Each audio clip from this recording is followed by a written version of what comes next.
الرحمن الرحیم. زه یم عرفان ساگر او تاسو ګورئ سخاکوټ سمارټ ټي وي. نن مونږ د سخاکوټ علاقه کې ولاړ یو د جشن ازادۍ موقعه او د سخاکوټ عوام ډیر په جوش و خروش سره د جشن ازادۍ مانځي. مونږ به تاسو ته د سخاکوټ د عوامو نن د هغوی تاثرات او د خپل وطن سره د مینې محبت کم اظهار کوي هغه به تاسو ته ښایي. چېرته مزې زموږ سره وځئ راځئ چې تاسو ته وښایي.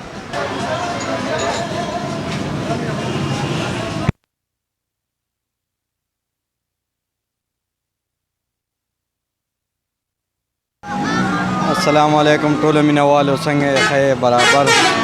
نن د ازادۍ ورځ ده او زموږ په سخاکوټ بازار کې ډېر په جوش او خروش سره مناویږي او دا زموږ په واقعیت په پاکستان کې دا یو سخاکوټ بازار دی چې د زړه د کومې او د زړه د جذبې دله وجې دلته کې راغلي دي او ښه په مینه او په خلوص سره خپل ازادي مناوي او د هېچ چا اختیار او د هېچ چا پابندي پې نشته دی. هر قسمه اجازت دی په هر څه کې. ډېره مهرباني والسلام. خیر مینهوالو، خیر دی. دلته سخاکوټ کې نن 14 اګست دی او د سخاکوټ خلک هم ماشاءالله ښه ښکلي جذبات کې دي. خپل 14 اګست مناوخي او ښه مزدار بس ټول راغونډ شوي دي. خپل نه جګړه شته هېڅ هم نشته. خپل منځ کې ښه ښکلی 14 اګست کوي. مننه. پاکستان زنده باد. السلام علیکم. لاوله کې چې کوم دی ټولو مسلمانانو ته کوم پاکستان نه بار دي مسافر دي هغې ته پاکستانیانو ته ټولو ته جشن ازادي مبارک. واحد زمونږ سخاکوټ داسې یو ځای دی چې دلته نه په شیرګړ کې نه په درګۍ کې نه په تغبې کې واحد زمونږ سخاکوټ داسې یو ځای دی چې دا د دې ځای عوام ډېر هر کال ډېر په پرجوش او په ډېر ولوله سره چې کوم دی دا جشن ازادي مناوهي. الان کې اوس چې کوم دی دا کرونا وایرس دا وبا دغه شوې تېره شوې وه د دې باوجود زموږ د عوام تاسو به وینئ تاسو به دا رش وینئ تاسو به د هغې په بل ځای کې به هم داسې رش نه وي. صرف واحد سخاکوټ داسې یو ځای دی چې د دې ځای عوام پرجوش دغه سره طریقې سره چې کوم دی 14 اګست مناوهي.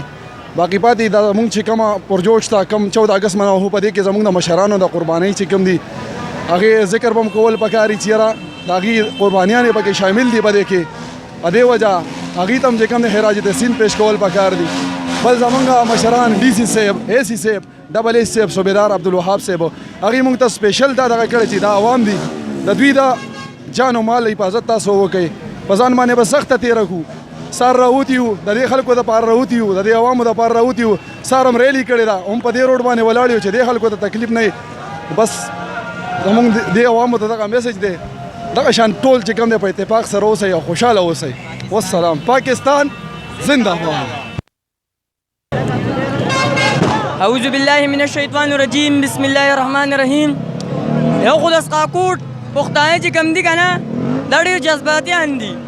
دا الخو یې راغستې دي موټرسایکلونه سلینسر یې لرې کړي دي او ټر ټور یې جوړ کړی دی او دا لګیا دي جوکرې موکرې یو بل جوړوي را جوړوي او بس دا ډېر جذباتي خلک دي انشاءالله.